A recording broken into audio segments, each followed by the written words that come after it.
મોરબીના ટીઆરબી જવાન પર અજાણ્યા વ્યક્તિએ હુમલાનો પ્રયાસ કર્યો છે। ટીઆરબી જવાન સાથે યુવક બબાલ કરી રહ્યો હોય તેવો વિડીયો પણ સામે આવ્યો છે। વીસી ફાટક નજીક ટ્રાફિક પોઈન્ટનો વિડીયો વાયરલ થયો છે।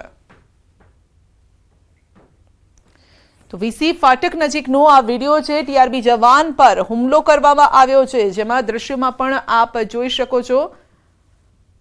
તો યુવકે બબાલ કરી હતી અને ટીઆરબી જવાન પર હુમલો કર્યો। સુરત મહાનગરપાલિકા દ્વારા મોટી કાર્યવાહી કરવામાં આવી છે। પાલિકામાં સુરક્ષાકર્મી તરીકે ફરજ બજાવતા કર્મીઓ ડબલ ડ્યુટી કરતા હોવાનો ખુલાસો થયો છે અને છેલ્લા ઘણા મહિનાથી ઓછા ગાર્ડની ફરિયાદો આવતા તપાસ કરવામાં આવી, જેમાં ખુલાસો થયો છે કે મનપાએ રાખેલ સિક્યુરિટી ગાર્ડ મનપામાં નહીં પરંતુ ખાનગી જગ્યાએ પણ ડ્યુટી કરવા માટે જતા હતા। બાગ બગીચા અને બીઆરટીએસમાં કાર્યરત કુલ 10 સિક્યુરિટી એજન્સીઓના 142 કર્મચારીઓ એક કરતાં વધુ શિફ્ટની ગેરકાયદેસર નોકરી કરતા મનપાએ કડક કાર્યવાહી કરતા એજન્સીઓને 5,78,000નો દંડ ફટકાર્યો છે। સિક્યુરિટી બાબતે ઘણીવાર ફરિયાદો આવતી હતી। આશરે 2-2.5 મહિના પહેલા અમે લોકોએ સૂચના આપી હતી કે આમાં શું છે, તપાસ કરો। તપાસના અંતે 10 કંપનીના જે સિક્યુરિટી કામ કરતા હતા તેમાંથી 142 જેટલા સિક્યુરિટી ગાર્ડ અન્ય જગ્યા પણ કામ કરતા અને સુરત મહાનગરપાલિકામાં કામ કરતા। એની માટે એ લોકો પર દંડનીય કાર્ય કરવામાં આવી છે કંપનીઓ પર, અને આગામી સમયમાં તે લોકોએ કડક નિયમોસર કાર્યવાહી કરવામાં આવશે। અત્યારે તો તમામ જે એજન્સી છે એની પર અત્યારે દંડનીય કાર્યવાહી વહીવટતંત્ર દ્વારા કરવામાં આવી છે। મૂળ દ્વારકાના દરિયાકાંઠેથી 2 દિવસ પહેલા શંકાસ્પદ હાલતમાં પકડાયેલ પેટ્રોલિયમ પેદાશ તથા સીઝ કરેલ બોટ બાબતે કલેક્ટરની પ્રેસ કોન્ફરન્સ। દરિયામાં માછીમારી કરવા જતી બોટો ઓનલાઈન ટોકન અવશ્ય મેળવવો અને થોડા લોભની લાલચે લોકોની જિંદગી જોખમમાં મૂકવી ન જોઈએ। આગામી દિવસોમાં શંકાસ્પદ પ્રવૃત્તિઓ અટકાવવા માટે તંત્ર દ્વારા સઘન સર્વેલન્સ કરાશે। આગામી દિવસોમાં લેન્ડિંગ પોઈન્ટ માટે થાંભલા લગાવીને તેની જગ્યાએ નિર્ધારિત કરવામાં આવશે અને જેથી બોટોની ચોક્કસ ઓળખ થઈ શકે। બોટો જે છે એની આગળની તપાસ કરતા મૂળ દ્વારકાના માછીમાર કાસમ ઉમર ઇસ્બાની બોટ અજમેરી, અનવર ઉમર અસ્બાની દરિયા દોલત 3 નામની 2 બોટો જે રજીસ્ટર્ડ થયેલી હતી તેની વિગતો મળે, અને ત્રીજી જે નાની બોટ હતી કે જેમાં યામાનું એન્જિન કર્યું હતું એ બિલકુલ અનરજિસ્ટર્ડ કે કોઈ પણ જાતના રજીસ્ટ્રેશન વગરની હતી, જે ઘણી ગંભીર બાબત કહેવાય। સુરત જિલ્લામાં મુખ્યમંત્રી ગૌમાતા પોષણ યોજનાની સહાય ચૂકવવા બાબતે ગુજરાત રાજ્ય ગૌશાળા પાંજરાપોળ સંઘે કલેક્ટરને આવેદનપત્ર આપ્યું। પાંજરાપોળ સંઘના મહામંત્રીએ જણાવ્યું છે કે સુરત જિલ્લામાં ઘણી સંસ્થાઓને જમીન માલિકીના કારણોસર સહાય અપાઈ નથી। પહેલા જમીનની માલિકીને લઈ સરકાર દ્વારા પરિપત્ર જાહેર કરાયો હતો, પરંતુ રજૂઆત બાદ ઠરાવમાં સુધારો પણ કરાયો હતો અને ત્યારબાદ રાજ્યના ઘણા જિલ્લામાં માલિકીની જમીન વગર પણ સહાય ચૂકવવામાં આવી છે, પરંતુ સુરત જિલ્લામાં આ કારણસર સહાય ચૂકવાઈ નથી, જેને લઈને સૂત્રોચ્ચાર સાથે ધૂન બોલાવી રજૂઆત કરાઈ હતી અને સહાય ચૂકવવા માંગ કરાઈ છે। આ વર્ષે નવો જે 23-24નો જીઆર કાઢ્યો તેમાં બી જમીનનો કોઈ ઉલ્લેખ કર્યો નથી, તેમ છતાં સુરત જિલ્લાએ જમીનનો ઉલ્લેખ કરીને એના વાંધા કાઢીને આ મોટેભાગની સંસ્થાની સહાય નામંજૂર કરેલી છે। એના માટેની અમારી રજૂઆત છે। બ્રેક પર જતા પહેલા નજર કરીશું ટોપ 3 હેડલાઇન્સ પર।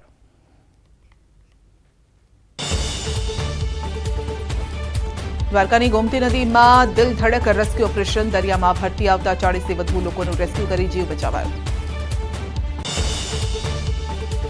સાબરકાંઠામાં જામ્યું પડીકા પર પોલિટિક્સ। જ્ઞાનીબેને મીઠાઈના પેકેટ મામલે કરેલા આક્ષેપ સામે કીર્તિસિંહનો વળતો પ્રહાર, કહ્યું કે પડીકું નહીં બાબાનો પ્રસાદ।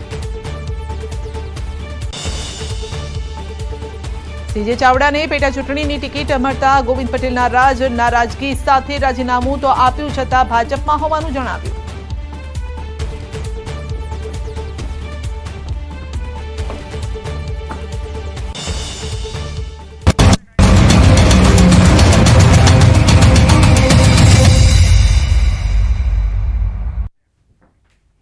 તો રૂપાલા સામે વિરોધ થઈ રહ્યો છે અને ક્ષત્રિય રાજપૂત સમાજના જે આગેવાનો છે તેમની પ્રેસ કોન્ફરન્સ સીધા જઈએ આપણે।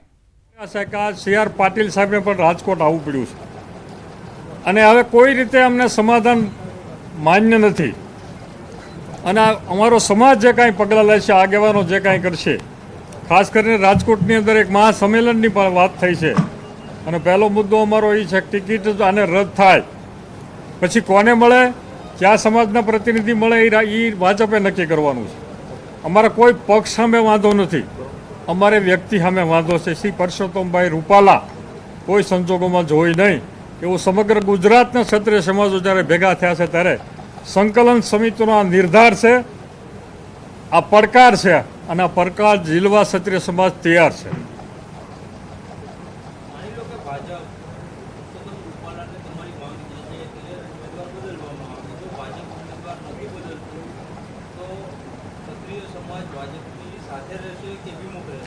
ક્ષત્રિય સમાજ ભાજપનો વિરોધ કરતો નથી, પરસોત્તમભાઈ રૂપાલાનો વિરોધ કરે છે. પરસોત્તમભાઈ રૂપાલાને જો એક ઉમેદવાર તરીકે રાખશે તો સમગ્ર સૌરાષ્ટ્ર ગુજરાતના ક્ષત્રિયો ભેગા થઈને, ખાસ કરીને રાજકોટના ક્ષત્રિયો પરસોત્તમભાઈ રૂપાલાની વિરોધમાં મતદાન કરશે. અને એ 100% ગેરંટી છે કે એની વિરુદ્ધમાં જ મત આપશે. એનું પરિણામ પણ લાવશે. એ ક્ષત્રિયોની તાકાત રહેલી છે. વોટિંગની વાત કરવામાં આવે તો કેટલા મતદારો ક્ષત્રિય સમાજના છે? રાજકોટ અને અન્ય જિલ્લા અને ગુજરાતમાં કેટલા ક્ષત્રિય સમાજના? સમગ્ર ગુજરાતની અંદર 17% જેવા અમારું મતદાન છે અને અમારી વસ્તી છે. એમાં જિલ્લાની વાત કરીએ તો રાજકોટ જિલ્લાની અંદર પણ 3 થી 4 લાખ જેવો મતદાર આ વિસ્તાર ઉપર આવે છે. તો 3 થી 4 લાખ મતદારો એક તરફી મતદાન કરે અને હંમેશા ક્ષત્રિય સમાજ સાથે અન્ય સમાજ પણ જોડાયેલો રહે છે. ક્ષત્રિય સમાજની એક વ્યક્તિની એવી તાકાત છે કે જે 10 મત લાવી શકે. અને આ 10 મત લાવી શકવાની અમારી શક્તિ છે. એના કારણે પરસોત્તમભાઈ રૂપાલાને જો ઉમેદવાર તરીકે રાખે તો પરિણામ બદલવાની પણ શક્તિ શ્રી રાજપૂત સમાજમાં છે, અને એનું અમને ગૌરવ છે.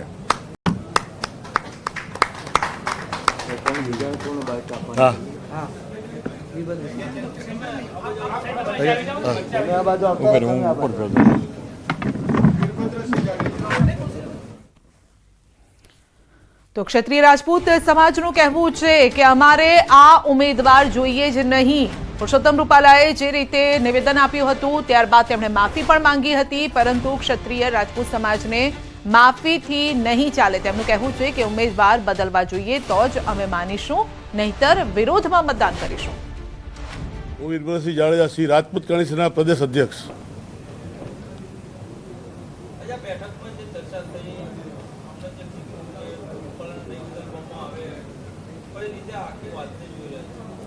આખી વાત એ છે કે રૂપાલાની ટિકિટ રદ થાય અને ત્યાં નહીં ટિકિટ રદ થાય તો એને હરાવવામાં આવશે. અમારે ટિકિટ રદ કરવામાં આવશે અને અમારે ભાજપથી કોઈ મતલબ નથી. ખાલી રૂપાલા એક જ ટાર્ગેટ છે અને રાજકોટમાં રૂપાલાને બદલે અને બીજા કોઈ પણ ઉમેદવારી આપશે તો અમે એના સાથે છીએ.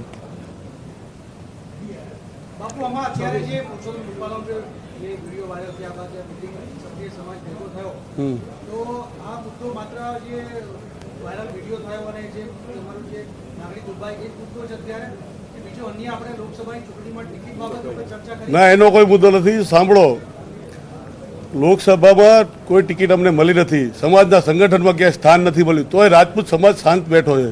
કારણ કે સમજુ સમાજ છે.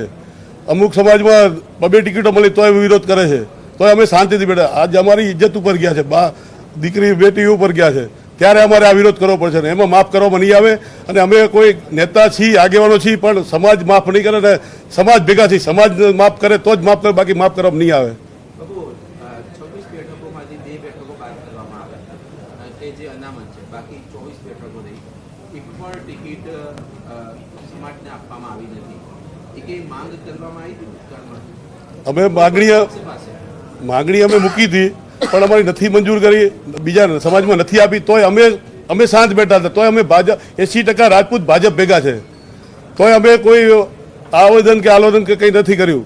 પણ જ્યારે અમારી અસ્મિતા ઉપર અને અમારી ઇજ્જત ઉપર જાય અને જો અમે ચૂપ રહીએ તો પછી અમારે કોઈ અમારું અસ્તિત્વ રહેતું નથી. એટલે આ વસ્તુમાં માફ કરવામાં નહીં આવે અને એને રદ કરે. કારણ કે આવડો મોટો સમાજ જો પરસોત્તમ રૂપાલા મોદી સાહેબને અને અમિત સાહેબને કહું છું કે જો આ સમાજ કરતાં તમને પરસોત્તમ રૂપાલા વાલો હોય તો પછી પરિણામ ભોગવવાની તૈયારી રાખજો.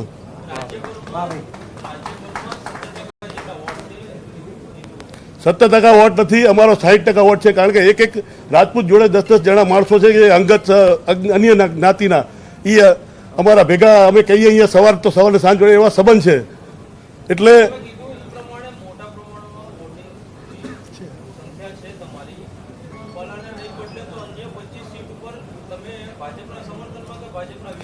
બીજી અન્ય સીટો અમે ખાલી રૂપાલા પૂરતા જ, ખાલી રાજકોટ સીટ પૂરતું જ વાત છે.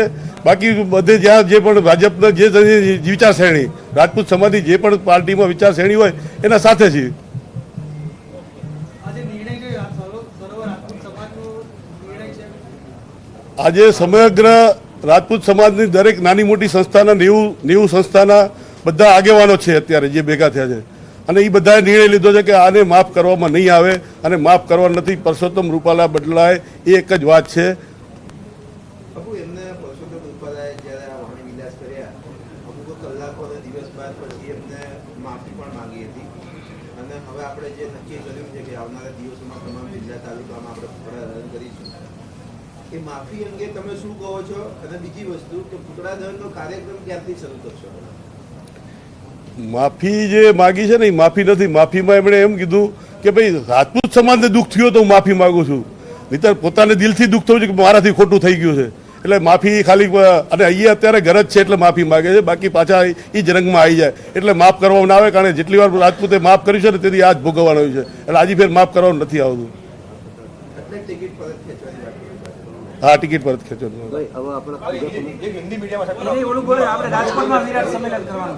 હા, અને ટૂંક સમયમાં મહાસંમેલન જોઈએ જવાનું છે રાજકોટમાં.